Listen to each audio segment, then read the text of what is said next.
Good day, family. It's so great to be able to connect with you, even if it's just in this way. I trust that wherever you are in the world, if you're back home visiting with family or are you traveling on holiday, that you are having a really wonderful time and just getting a sense of the Lord's goodness and His refreshing over you, and that you just take the opportunity to have a good break and a good rest.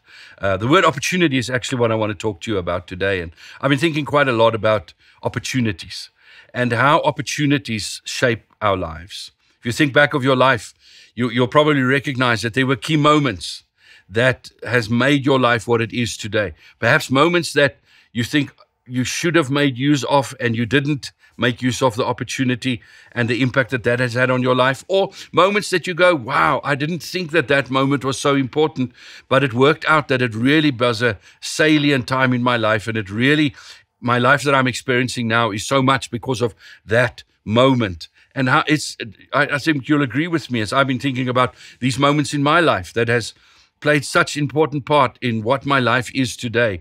And I can trace it back to opportunities, moments, and what happened in those moments. Now, the Greeks used to have two words for time. The Bible uses these two words also, but these two words were very prominent, and Greek culture, they sort of played an important role in shaping Greek culture. And these two words were the words kairos and the word chronos. Now, chronos is chronological time. It's the time that we mark with calendars, with watches, with clocks. You know, it's the seconds, the minutes, the hours, the days, the weeks, the months, the years that march by, that happen, whether we are, whatever we're doing with them doesn't matter. It's just they move. There's this big, steady beat to life, and that is chronos time. While I'm sitting here talking to you, there's chronos time that's going by. We can't make it move faster. We can't make it go slower.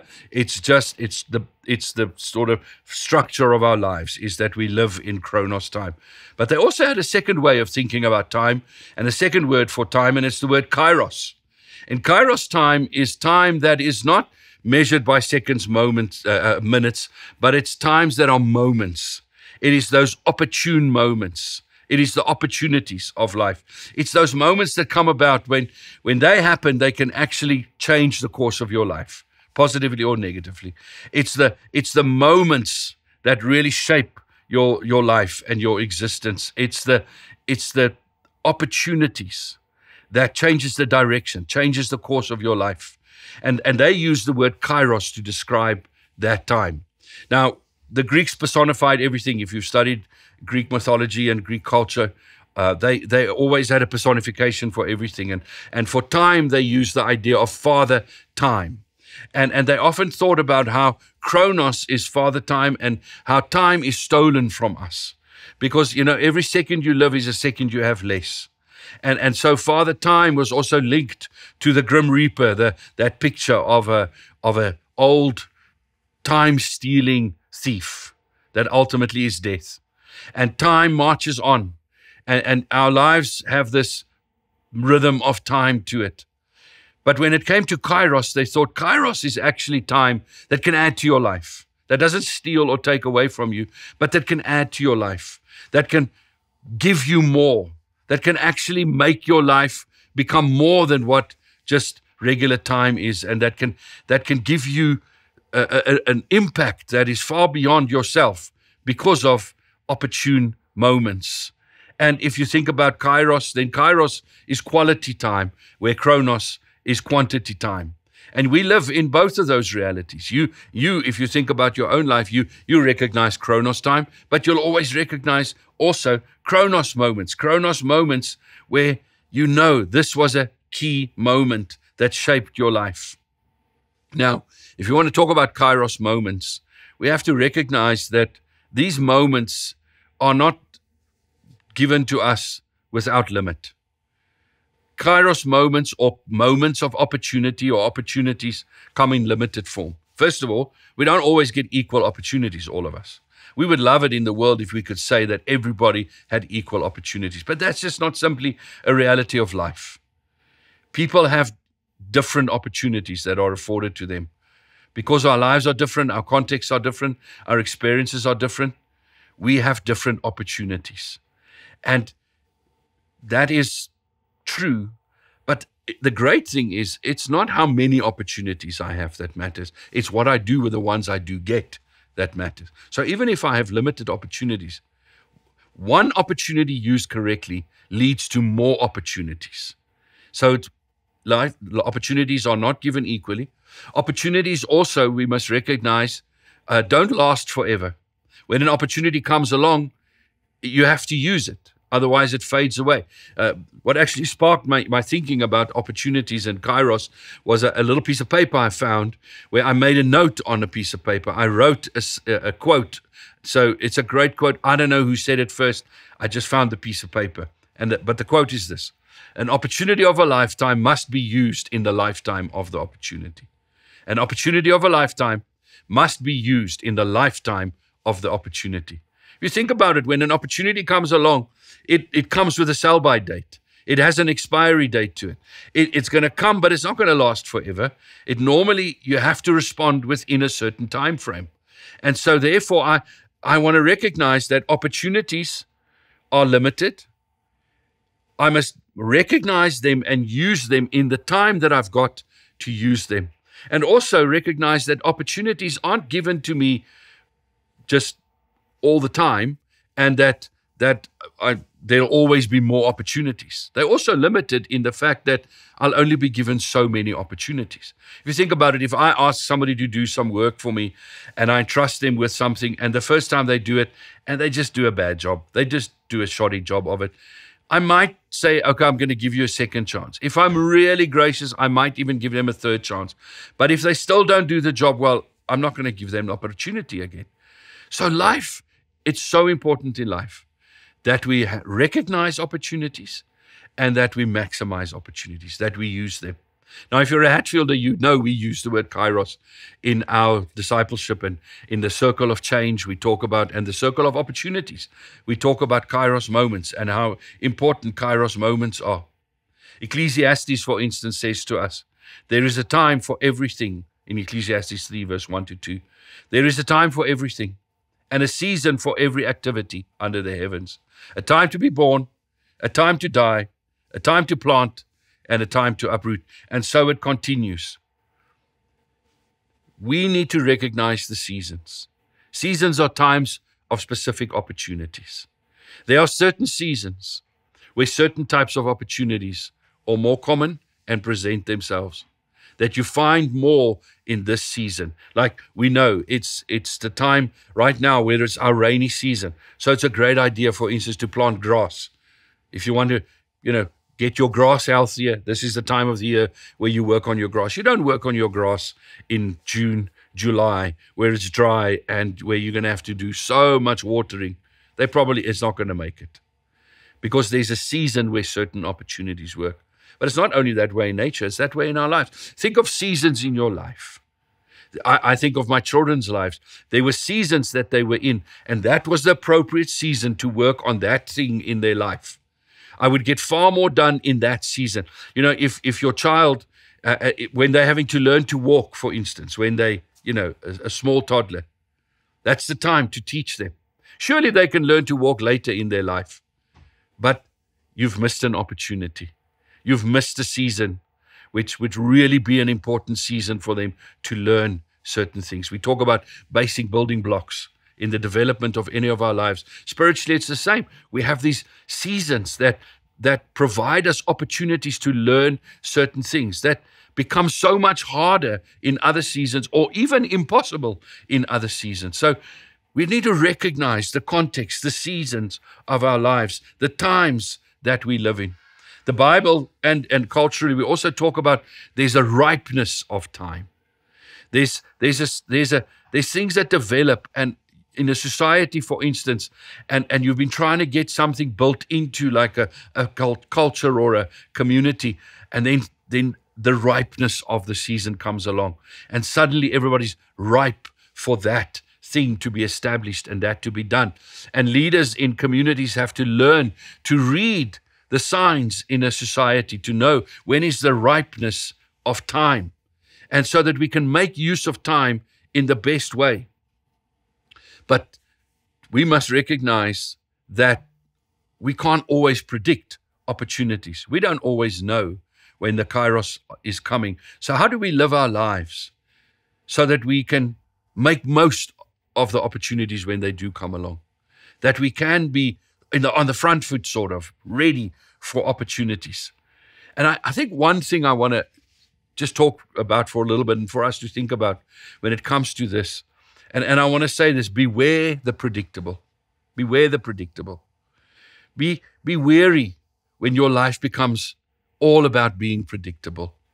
In Proverbs 27, verse 1, it says the following: do not boast about tomorrow, for you do not know what a day may bring. Now, we live in a society right now, and I think we've tried to organize the world to be as predictable as possible for us, because predictable is safe. Predictable means I know what's going to happen. We sort of homogenize our lives. If you think about it, we all eat at fast food restaurants, like franchises. And that room, it becomes predictable, doesn't it? Whichever one you pull up to at the drive-thru, you know what you're going to get exactly. And that's wonderful, because you're not going to spend money and get a meal that you didn't expect. Normally, you buy the chicken wings, that they're going to taste the same. At every one of those franchises, you know what you're going to get. The problem with that predictability is you know what you're going to get. There's never opportunities for something to surprise you, for something to be that bit more, that bit extra. If we try and live our lives and we make it too safe, too predictable, too comfortable, we actually rob ourselves of Kairos moments. We minimize Kairos moments in our lives. I know as a parent, it's a tough thing that my children, I want to keep them safe. I want to protect them. I want to have them have good, healthy lives. I also want to protect my own heart from any trauma or any loss or any having my child hurt. But if I keep them safe and predictable, they'll have no opportunities. Every time a child comes home with that little slip that says there's a camp that they can go on, there's a part of my heart that goes, there's so many things that can happen at the camp. But I know if I don't let them go on the camp, there's things that they're just not going to experience. And their life can become so predictable. And I think of our children nowadays that live their lives online. And it becomes so much more predictable. And we know what's going to happen. And I want to say to you, beware the predictable. James 4, verse 13 to 14. James writes this, he says, now listen, you who say today or tomorrow we will go to this city, spend a year there, carry on business and make money. Why you do not even know what will happen tomorrow? What is your life? You are a mist that appears for a little while and then vanishes. And this sounds like a terrible thought, but what is he actually saying to us? He's saying to us, your life is always going to have a certain unpredictability to it. You cannot control everything. You cannot determine everything that's going to happen. So life is not about controlling everything, keeping everything safe. I think life is a little bit more also about learning to live in the opportunities. And so if we want to make use of Kairos moments, if we want to live and have opportunities, then I think James 4 verse 15 gives us an idea. It says this, instead you ought to say, if it is the Lord's will, we will live and do this or that. If it is the Lord's will. Now, if it's the Lord's will, it's not a sort of like deterministic, nihilistic way of living, like, okay, sarah, we don't know what's going to happen, so we just, live with no expectations. No, it's actually the opposite. It's saying that we know that God is a good God. God has good things in store for us. And so I want to be in the moments with God. I want to recognize opportune moments and be in that moment, responsive to that moment, recognizing that opportune moments often come without me being ready for them, without them being comfortable, without them being predictable, without them suiting me. And sometimes when an opportunity comes along, I first of all have to make an attitude adjustment. I have to It's like, oh, I didn't plan for that. This wasn't what I had hoped for. This is not what I wanted to give my time for, or my energy. Oh, I don't have the money for this. But to stop and go, okay, Lord, this is happening now. What is the opportunity in this? What is it that you could be wanting to do through this moment in my life? Instead of living in the regret of moments, to live in the possibility of moments. Go, Lord, what is it that you could be doing in my life right now? I'm sure if you think about it, you can, like with me, recognize that there were such moments that came into your life that looked so like they want to steal away from you, like they were this thief of time. But eventually you recognized these were actually moments that added to your life, that gave so much more to you. Yes, they were unpredictable. Yes, they asked a lot of us. Yes, they caused us some stress. And yes, they made us feel a bit lost for a moment. But eventually we were so thankful for them. So learn to live the moments. Learn to say, okay, this is an opportunity that happened now. Lord, what is your will in this opportunity? What could it be that is the possibility, the potential of this moment? And then I want to say to you, if you want to live a life of opportunities, be prepared to take risks. Not stupid risks. Not doing dumb things. Not things that you know is risky and the chances are it's really not going to work out. I'm talking about good risks. Taking that step out every now and then to go, I think this is the right thing to do. I've got no guarantees. I don't know that this is going to work out. But I sense this is what the Holy Spirit's leading me to do. You know, whenever I want growth in our family or in my personal life, it always means I'm going to have to step out. Go out on a limb, step out onto the water. Not exactly 100% sure how this is going to work out. Now, normally what I want to do is do my homework, do some research, pray about some things, get some input from other people, make as good a decision as I possibly can, but recognize I have to take risks. I have to try. I have to be prepared to fail. If I'm scared of failure, I'm going to stop growing. And it's something that can become really difficult for us because perhaps we've been so disappointed. Perhaps we've had a relationship end so badly that we feel like I just don't want to get hurt again, so I'm not even going to open myself up to new relationships. The problem is then you stop growing. Yes, you will protect yourself, and there's wisdom in that sometimes. And, you know, in some extreme situations, that might be the right thing to do. But at some point, you want to open yourself up again and to say, I'm gonna, there's no guarantees. I can never be guaranteed that anything is going to be perfect. But if I don't step out, I'll definitely not get that which surprises me. I'll definitely not get that opportunity that adds to my life, that makes my life more. So as I begin to wrap up just this thought, we are ending 2025. And if you, like me, you've taken some time already, and perhaps you are even taking time right now to think of the opportunities, the moments of 2025. Yes, 2025 had Chronos time, and you know, you can look back on your phone and the camera moments, the memory moments that it has, and you can go on the 14th of April, 2025, this happened. But when you look at that photo, you don't just remember a second or a minute, you remember a moment. And you go, wow, look at what that moment did. Yes, I lost 2025, it was taken from me. But thank you for the opportunities, the moments. Or, let's not do that again. That didn't work out so well. We're not going to repeat that. But 2025 is done. But 2026 is ahead of us.